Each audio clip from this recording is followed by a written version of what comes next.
Bom dia, hoje nós vamos falar sobre o tempo e o clima, vamos abordar as principais características do clima por regiões no Brasil, principalmente aquelas relacionadas com as grandes catástrofes que acontecem na natureza e também as previsões que são feitas aí com base no tempo e o clima de cada região. Nós temos aqui a previsão do tempo, como que é feita essa previsão do tempo. Antes de se abordar a previsão do tempo, vamos pensar, por exemplo, num dia de hoje e responder uma pergunta simples: qual a diferença entre tempo e clima? Tá?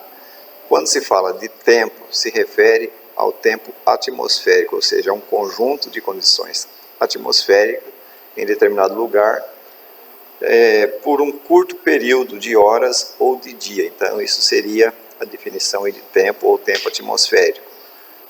Por exemplo, podemos dizer que o tempo na cidade de Porto Alegre, por exemplo, permaneceu frio e chuvoso durante a manhã, e à tarde as nuvens se afastaram, né, e a temperatura aumentou, ou seja, duas situações diferentes, uma ocorrendo pela manhã, né, e a outra à tarde, mudando totalmente a característica ali do tempo. Depois nós temos o clima.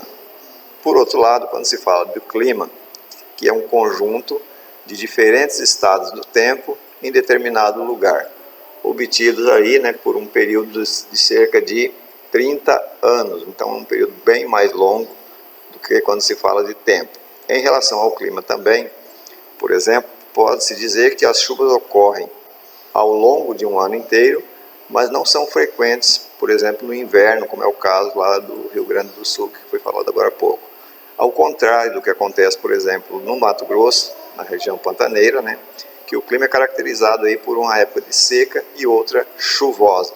Portanto, quando alguém pergunta como está o tempo, ele quer saber sobre as condições atmosféricas, se está quente, ventando, chovendo, ou em dado momento. Depois nós vamos ver aqui também, quando uma pessoa pergunta como é o clima de um lugar, o que ela quer saber exatamente? É como é a média de condições atmosféricas a um longo período, ou ao longo de um período, ou seja, qual é o comportamento padrão nessas condições. Como é o clima na região onde você vive, por exemplo. A previsão do tempo ela pode ser feita de diferentes formas. Tá? Pode-se, por exemplo, observar o sol, ou aliás o céu, né? E em geral, quando o céu está claro e com poucas nuvens, são sinais de que não vai chover, ou seja, é uma previsão que pode ser feita por qualquer pessoa. Basta que ela olhe para o céu e veja o posicionamento das nuvens naquele momento, ela pode prever se vai chover ou não naquele instante ou logo em seguida. Tá? Basta observar então o posicionamento das nuvens no céu, que a pessoa consegue determinar aí rapidamente se tem característica chuvosa ou não. A previsão do tempo também ela pode ser feita com aparelhos, tá? Que nós vamos ver alguns logo em seguida, como por exemplo, se quisermos saber as condições do tempo com mais precisão ou com alguma antecedência, basta que você pegue o seu aparelho celular, né, o tablet, etc., faça uma pesquisa na internet pedindo a previsão do tempo para determinada região. O serviço meteorológico, que está disponível nas redes sociais, ele vai te informar, digamos assim, instantaneamente qual é a condições do tempo para aquela região. E esse tipo de previsão ele permite também saber, né, além da probabilidade de chuva, se o dia estará nublado ou ensolarado, como vai estar a umidade do ar, qual vai ser a temperatura ambiente, máxima, mínima ou média. Tá? Então essa previsão, no entanto, ela não é completamente precisa. Tá? Depois nós vamos ver aqui por que prever o tempo é importante. Ou seja, essas informações que a pessoa faz a previsão antecipada, ela pode, por exemplo, auxiliar o pessoal que trabalha na agricultura, tá? Pilotos de avião também, eles podem receber esse tipo de informação e ser auxiliar durante um voo, saber, por exemplo, se vai ter tempestade naquela região, se vai ter muita chuva. Então tudo isso ele pode obter com antecedência, fazendo aí uma previsão temporária, ou seja, antecipada das condições do tempo. Na agricultura, por exemplo, essas informações são fundamentais para saber, por exemplo, a hora do plantio e a hora da colheita, porque determinadas plantações, se ocorrer chuva muito intensa no período da colheita, ela vai atrasar essa colheita e, consequentemente, vai trazer aí algum prejuízo, no caso, para o produtor. Então, são, digamos assim, informações relevantes que vai fazer grande diferença aí na vida desse produtor. E também quem mora em regiões onde é comum as geadas, esse tipo de previsão também ela é importante aí para saber o momento certo de plantar e de colher, para não perder as plantações. O serviço que divulga essas informações é a meteorologia, tá? Que na verdade é a ciência que estuda as condições atmosféricas, ou seja, ela busca compreender características físicas e químicas da atmosfera e as suas interações entre essas características e a superfície terrestre. Assim, a meteorologia dá fundamentos para a previsão do tempo. Então, todo profissional da área meteorológica, ele faz essas previsões constantemente, lógico que é com aparelhos, aparelhos sofisticados principalmente, para ter, digamos assim, um mínimo de exatidão para passar para as pessoas essas informações relevantes.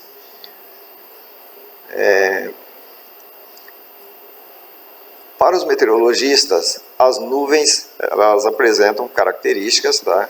E nomes de acordo com o formato que elas apresentam no céu, ou seja, como ela está posicionada em determinado momento. Então, por exemplo, nós temos aqui alguns formatos de nuvens que são conhecidas, como por exemplo cúmulos, tá? Cúmulos nimbus são nuvens escuras, volumosas, muito densas e com grande desenvolvimento vertical. Essa forma apresentada pela nuvem cúmulos nimbus é um formato que lembra, digamos assim, o formato de uma montanha, tá? E normalmente quando esse tipo de nuvem ela aparece no céu, é um indicador ali de que poderá haver chuvas fortes, ou seja, trovoadas com relâmpagos, granizo, ou seja, as famosas pedras de gelo, que caem constantemente em algumas regiões por aí. Outro tipo de nuvem também conhecida é a nimbus, tá? A nimbus, o nome nimbus, na verdade, ele é derivado do latim, que significa portador de chuva. São nuvens mais baixas e extensa. Ela tem um aspecto, digamos assim, cinza escuro, não permitindo que se veja o disco solar, ou seja, ela cobre parcialmente o círculo, no caso do Sol, através delas. A presença do nimbus no céu é uma indicação de chuva. Então as pessoas normalmente buscam essas informações de acordo com o formato da nuvem que ela está apresentando. Eles sabem se vai chover ou não, se a chuva poderá vir com ventos fortes ou com granizo, como foi dito, Então isso aí tudo é importante para a pessoa saber como é que o tempo vai se comportar em determinada região. Agora nós vamos falar das massas de ar e as frentes frias, tá? O ar quente e úmido que se espalha, por exemplo, na região centro-oeste do Brasil, ele é importante para carregar nuvens, ou seja, digamos, empurrar essas nuvens de uma região para outra. O deslocamento, por exemplo, de uma frente fria que vem da região sul do país, por exemplo, ela vai contribuir para a formação de chuvas, especialmente em Mato Grosso, ou seja, Mato Grosso do Sul. Por exemplo, aqui tem um texto informativo que diz o seguinte: uma massa de ar é formada por um imenso volume de atmosfera com condições de umidade, pressão e temperatura, ou seja, esses três fatores aí, umidade, pressão e temperatura, eles são fundamentais para determinar a quantidade de chuva em uma determinada região. Que essa umidade, pressão e temperatura, ela pode se estender por centenas de quilômetros quadrados e milhares de metros de altura, tá? Como por exemplo, as condições no interior da massa dependem da região onde ela é formada e são praticamente uniformes, ou seja, quase nunca há variação entre essa formação de nuvens que se estende aí por vários quilômetros, né? E ela tem essa característica uniforme porque ela, digamos, se mantém constante durante aquele período ali, levando chuva para uma região determinada.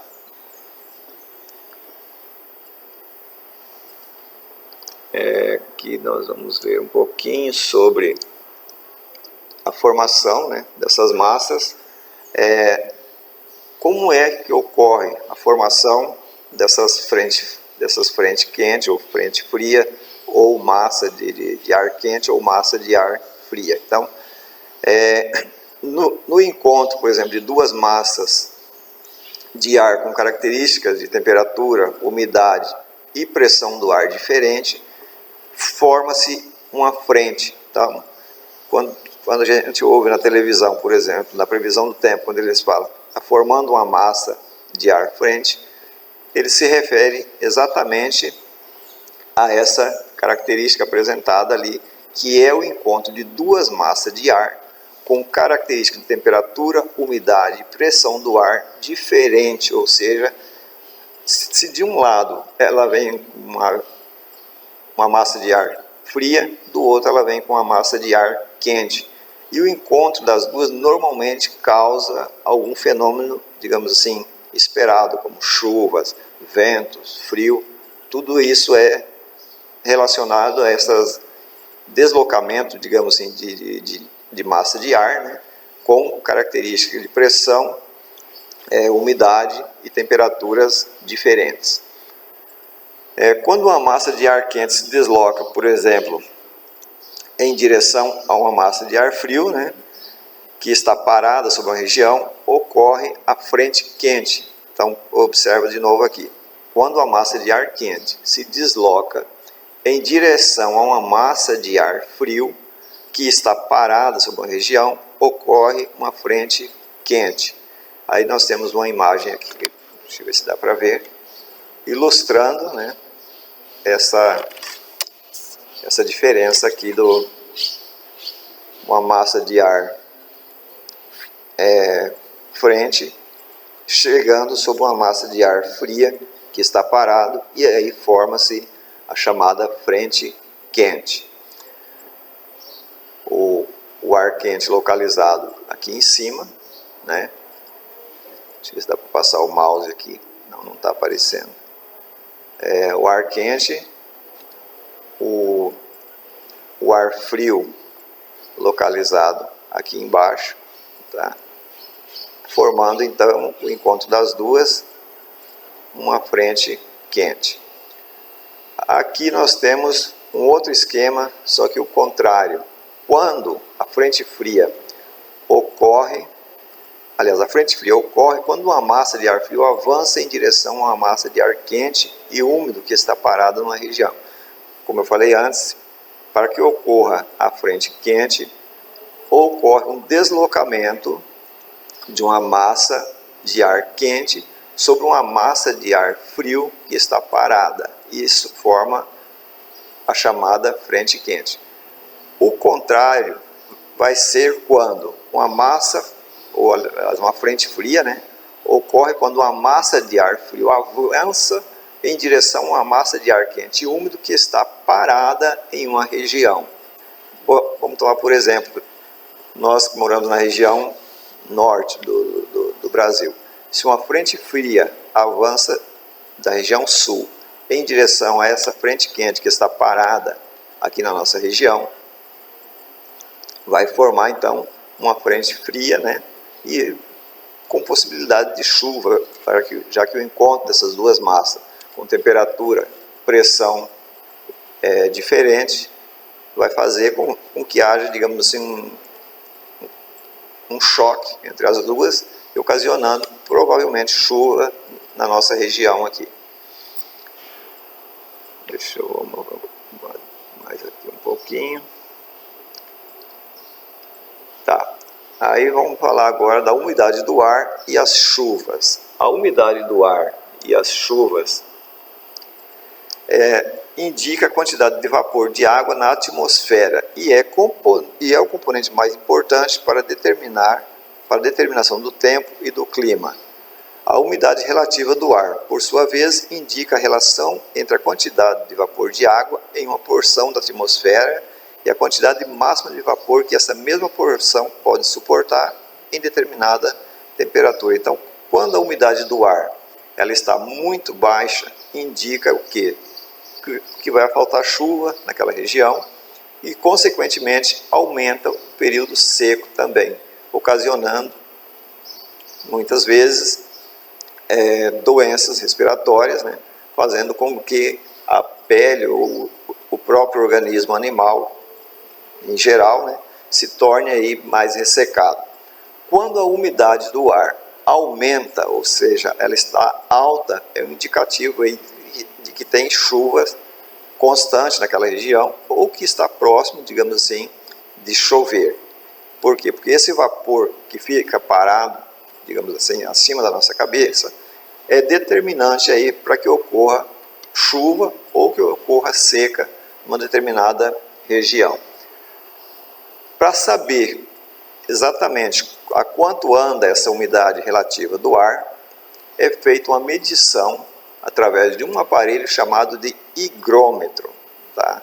Então esse aparelhinho aí chamado de higrômetro, ele é o responsável por medir a quantidade de vapor, né, existente no ar e determinar se a região vai estar muito seca ou se vai ser um período, digamos assim, de chuva intensa.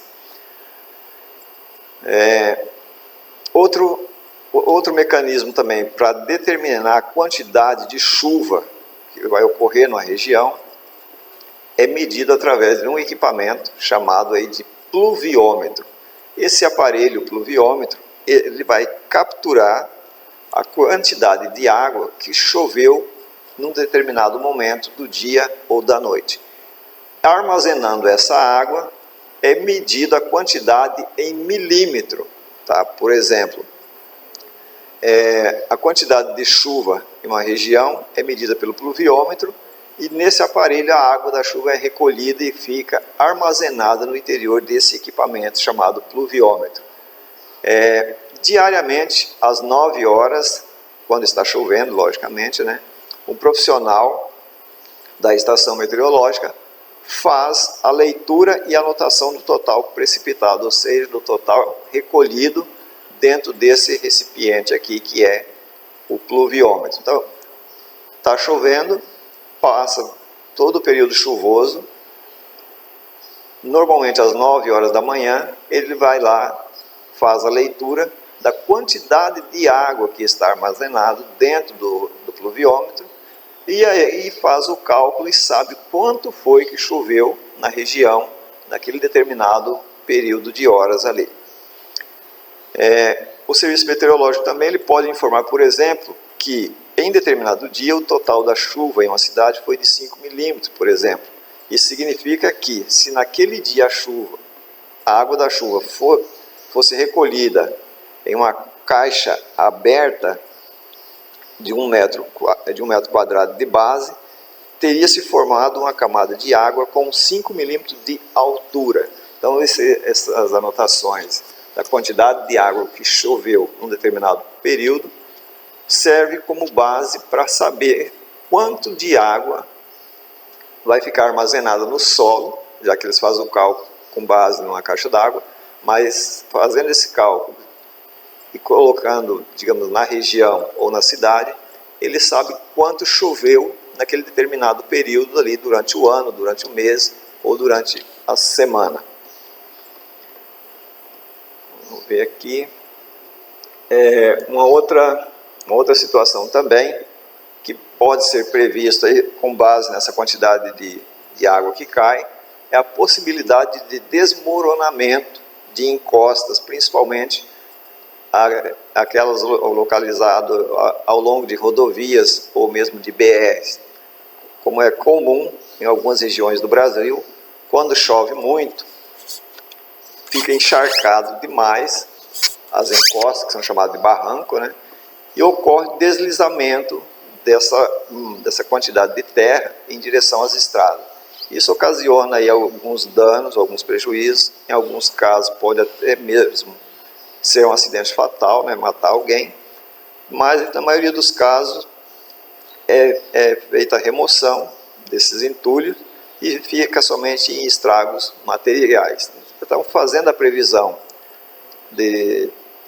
meteorológica, digamos assim, saber quanto vai cair de chuva numa determinada região, é importante para alertar a população que tem esse tipo de acesso de rodovias passando próximo a encostas, para que elas fiquem alertas, porque pode ser no determinado instante em que ela estiver passando por ali, ocorra um desmoronamento de terra, né? E a pessoa acaba sofrendo um acidente aí, se não estiver atento.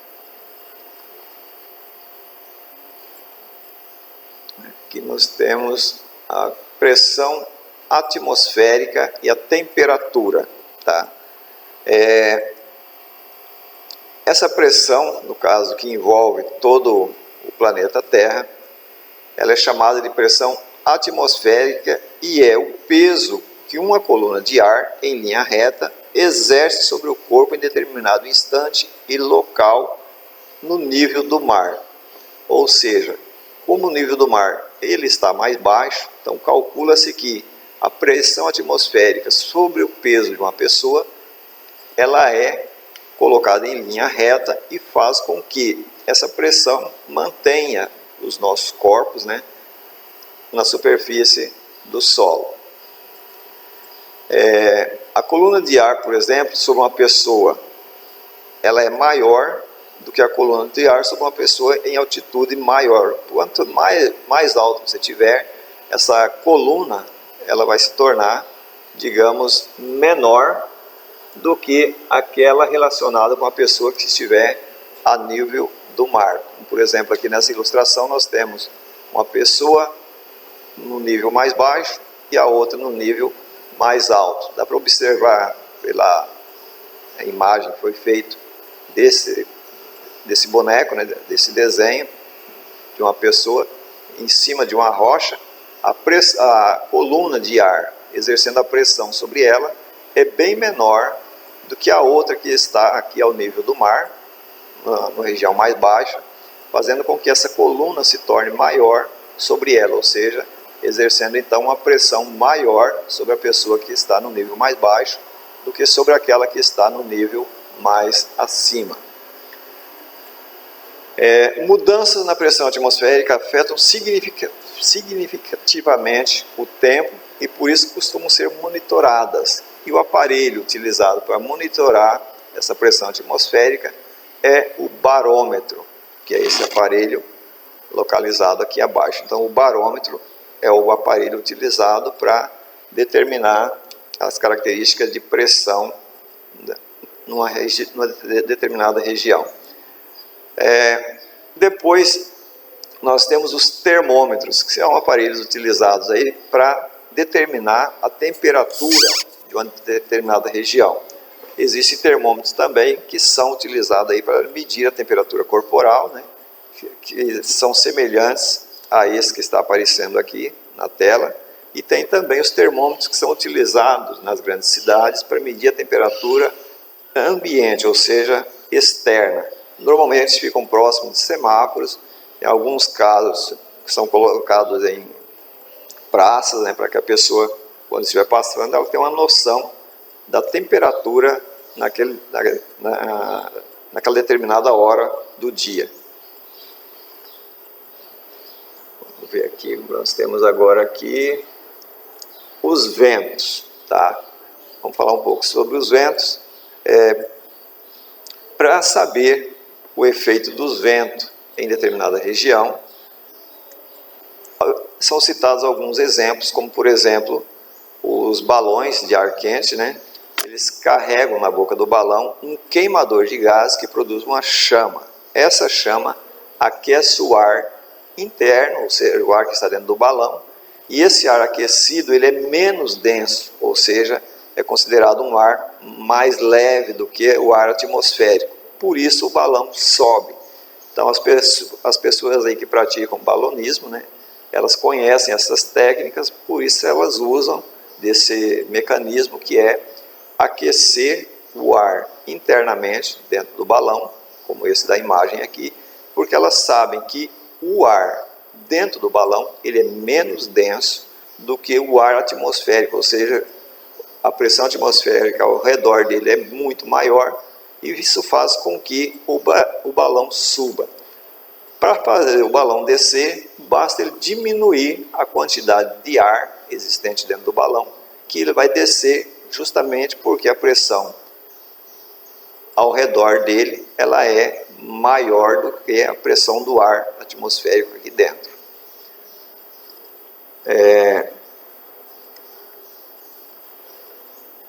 Como se formam os ventos? Durante o dia, a energia térmica do Sol ela atinge a água do mar e a terra, que são aquecidas em velocidades diferentes. Por exemplo, a terra se aquece mais rápido do que a água do mar e emite uma energia térmica para a atmosfera, aquecendo-se logo acima dela. O ar quente torna-se menos denso e sobe, enquanto a massa do ar sobre o mar, mais fria, se desloca ocupando o lugar do ar que subiu. Então, essa diferença de temperatura e posicionamento, ela é fundamental para manter a temperatura ambiente, digamos, em níveis aceitáveis, tá? Então, se uma é atingida com uma velocidade e aquece mais rápido, como por exemplo aí a Terra se aquece mais rápido do que a água do mar, a energia que ela emite, energia térmica para a atmosfera, ela vai ser aquecida logo acima, ou seja, a alguns metros acima da nossa cabeça vai formar, digamos, uma camada de ar quente, né? Mantendo, digamos assim, o ar abaixo, na superfície, mais fresco, ou seja, um pouco mais frio, mais ameno, vamos dizer assim. Porém, se ocorrer o contrário, tá? Se esse ar se aquece conforme recebe o calor da Terra, esse processo se repete, esse movimento horizontal do mar para a Terra é chamado de brisa marítima, ou seja, quando ocorre o contrário, que a água do mar aquece mais rápido do que a temperatura da Terra, forma-se então uma nova camada de ar, que é chamado aí de brisa marítima e que vai soprar ao contrário do que ocorreu antes, quando a Terra aquece mais rápido, né, empurrando a camada de ar mais frio para cima. O ar frio sobre o mar se desloca para a Terra porque a subida do ar quente produz uma zona de baixa pressão na região de onde ele saiu, atraindo o ar de outras direções. Dessa forma, o ar se desloca de regiões com pressão mais alta para regiões com pressão mais baixa, conforme a imagem está ilustrando aqui. Nós temos aqui o ar quente empurrando o ar frio em direção ao mar. Quando chega nesse ponto aqui embaixo, ele vai formar a brisa. Essa brisa é que vai refrescar ou manter, digamos assim, a Terra com condições, digamos, favoráveis aí de temperatura. Aqui também, vamos ver agora o que vem pela frente. Equipamentos que são utilizados para medir a velocidade, tá, do vento. Em algumas regiões, principalmente do norte e nordeste, tem alguns períodos em que o vento ele é intenso. São para saber a velocidade desse vento, principalmente em aeroportos ou para produção de energia eólica, usa-se um aparelho chamado de anemômetro, tá? Então, esse aparelho ele vai indicar a velocidade do vento e a direção em que esse vento está soprando. Aqui nós temos uma imagem ilustrando, né, o aparelho, o anemômetro. Ele tem uma haste comprida aqui na ponta para indicar a direção. E aqui embaixo, essas esferas vão circulando, né, para indicar a velocidade, né, com que está ocorrendo o vento, né, em um determinado momento, do dia ou da noite que seja. Outro aparelho também que é comum para medir velocidade e direção do vento é chamado de biruta ou anemoscópio. Esse aparelhinho, a biruta, normalmente ela é posicionada em aeroportos para indicar a direção do vento, né, e a velocidade com que ele está soprando. Dentro desse aparelho existe uma abertura, uma cavidade maior, né, para que o vento passe ali dentro e saia pela extremidade que é mais fina, ou seja, afunilada, bem menor. Por ser um material, digamos, de polietileno, um plástico, vamos dizer assim, ele venta, digamos assim, o vento sobre ele faz com que ele se movimente rapidamente e vai girando na direção do vento. Então, normalmente os pilotos, quando chegam no aeroporto, ele já se localiza, já determina a velocidade do vento, né, por esse aparelhinho ali chamado de biruta.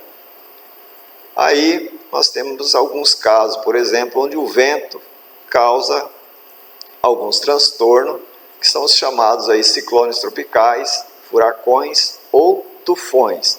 Normalmente ele começa em alguma região, pode ser na água ou pode ser fora dela, e tudo que tem próximo ali acaba arrastando ou destruindo mesmo, tá? Então, os tufões, os furacões e os ciclones, eles têm essa característica aí ser causado aí pelos ventos. Aqui nós temos imagem, né, tirado com satélite de um ciclone que ocorreu no Brasil, na região sul, mais precisamente aí na região de Santa Catarina. Outro tipo de fenômeno natural que ocorre também pela força do vento são os tornados, tá? São formados aí por colunas de ar que giram com muita velocidade. Aqui dá para ver o início dele. Ele começa normalmente na água e vai subindo em direção ao céu, ou seja, forma a água e vai arrastando, ou seja, levando tudo em direção à terra. Se ele chegar a sair fora aqui, tudo que estiver próximo aqui vai ser danificado pela força aí desses tornados. As estações meteorológicas. As estações meteorológicas são registradas e analisadas as variações do tempo, como temperatura e pressão atmosférica, umidade do ar, quantidade de chuva e velocidade do vento. Nessas estações que normalmente são localizadas em pontos estratégicos, né, do país, através desses equipamentos, eles conseguem determinar todas as características de mudanças que podem ocorrer ao longo do dia, do mês ou do ano em todo o país. Se vai chover muito em uma determinada região, se vai esfriar em outra, se vai haver tempestade, tudo isso, todo esse serviço aí é informado então pelas estações meteorológicas que aparecem aqui no vídeo. Existem aparelhos como, por exemplo, as radiosondas, né, que são aparelhos levados por balões meteorológicos, ou seja, o equipamento ele é preso ao balão e, lógico, como o balão, a tendência dele é subir devido à pressão atmosférica dentro dele ser menor, do que é o ar atmosférico ao redor, externo, eles amarram esse aparelho nessa radiosonda e solta ele para saber como anda o clima lá em cima, ou seja, nas alturas. Então os balões meteorológicos, eles medem a pressão, a umidade, a temperatura nas camadas mais altas e enviam essas informações por meio de sinais ou informações, né, via rádio. Então, à medida que o balão ganha altitude, a pressão atmosférica cai e assim o balão se expande e acaba estourando. Mas até que isso aconteça, essas informações são repassadas para o serviço meteorológico e aí eles informam as pessoas através de jornais ou de rádio, etc., repassando tudo o que pode acontecer em determinado momento do dia, da semana, do mês ou até mesmo do ano.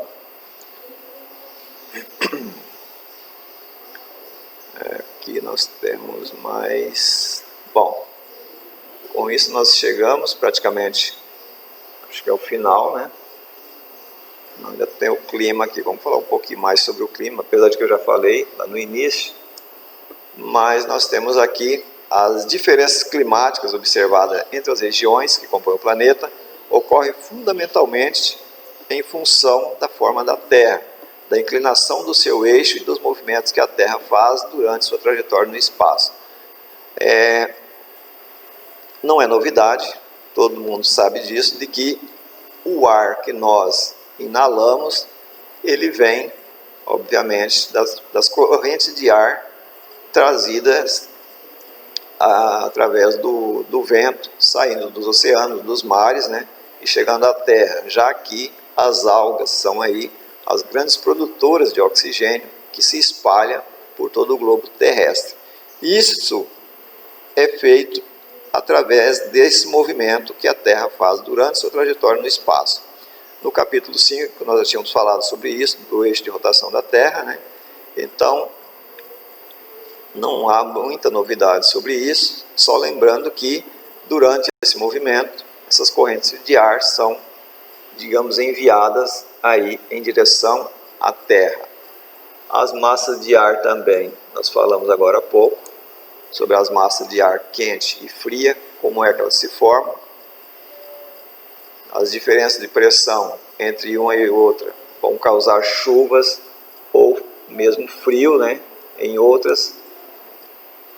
E as correntes marítimas, como eu acabei de falar, elas são responsáveis aí por transportar energia em forma de calor e mesmo o ar em todo o nosso planeta. Deixa eu ver o que mais que estou faltando falar. Tá. Relevo, altitude e distância do mar. Além da latitude, o clima de uma região também varia em função da sua altitude. Quanto maior a altitude, menor a temperatura média do ar. Isso acontece porque, com o aumento da altitude, o ar torna-se mais rarefeito, tá? Com pouca concentração de gases e, portanto, com menos vapor de água. Como o vapor de água é responsável pela retenção do calor, o ar atmosférico fica mais frio e, por isso, em camadas de elevada altitude, as temperaturas são baixas, mesmo em locais próximos à linha do Equador.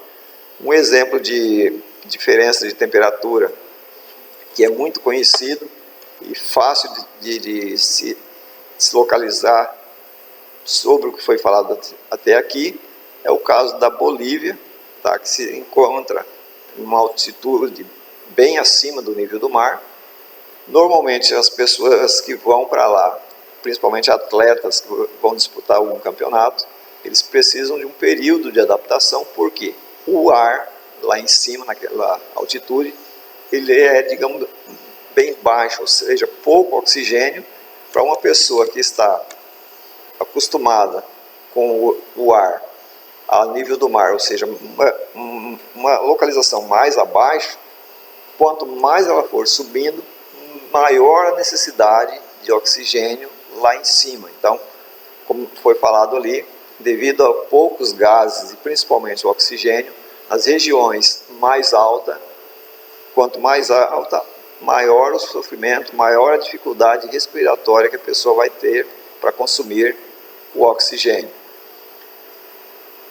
Aqui nós temos um outro exemplo. Se você conhece alguma cidade localizada em regiões mais altas, como por exemplo Campos de Jordão em São Paulo, e Gonçalves em Minas, São Joaquim, Santa Catarina, Piatã na Bahia, já pode ter notado, por exemplo, que a temperatura diminui com a altitude. É o que eu estava falando agora há pouco, citando o exemplo aí da Bolívia.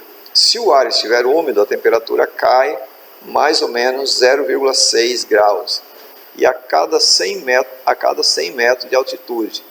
E com o ar seco, a temperatura cai cerca de 1 grau a cada 100 metros. Então, essa variação de temperatura aí, ela vai depender da umidade naquela região. Então, se estiver muito úmido, ela vai diminuindo um pouco mais devagar. Porém, se estiver seco a região, ela vai cair um pouco mais rápido, ou seja, algo bem, digamos assim, considerável, né? Porque 1 grau a cada 100 metros se torna bastante mesmo.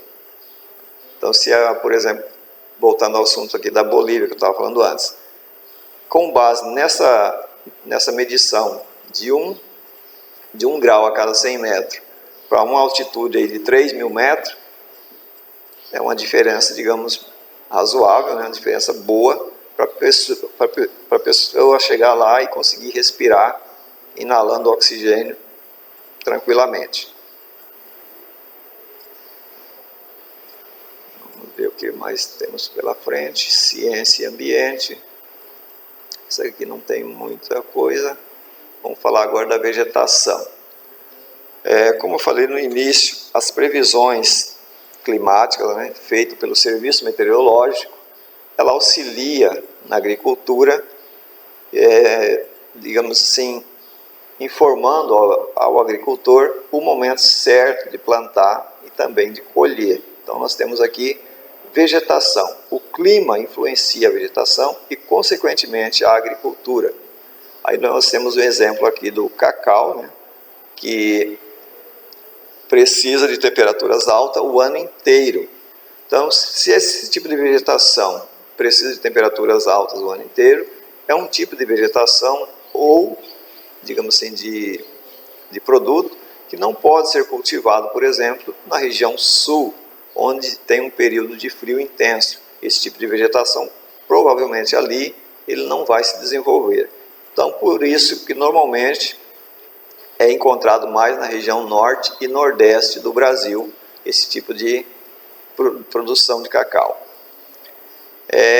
Mas a vegetação também pode interferir no clima. As árvores absorvem grandes volumes de água do solo e transpiram, lançando água para a atmosfera. Esse fenômeno faz com que ambientes com vegetação densa tenham a umidade do ar mais alta. É o caso, por exemplo, da região amazônica, né?